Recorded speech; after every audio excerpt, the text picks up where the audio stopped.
सगळ्यांना श्री स्वामी समर्थ. कसे आहात सगळे? बरे आहात का? तर मी पण मस्त मजेत.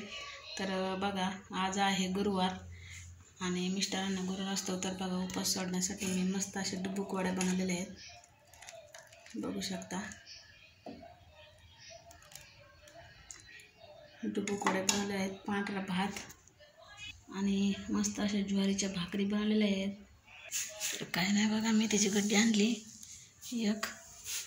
सकाळच्या डब्याला काहीच नव्हतं, तर मेथीची भाजी आणली. बघा मस्त आहे मेथीची भाजी. मी कोथिंबीरची गड्डी आणली. तर संध्याकाळचे वाजले 7:30. तर आज काय बघा पाऊस आला नाही. गरम खूप होते, पण आज काय पाऊस आला नाही. आभाळ तर खूप आले. संध्याकाळचा यायला बसलाय पाऊस, काय सांगता येत नाही.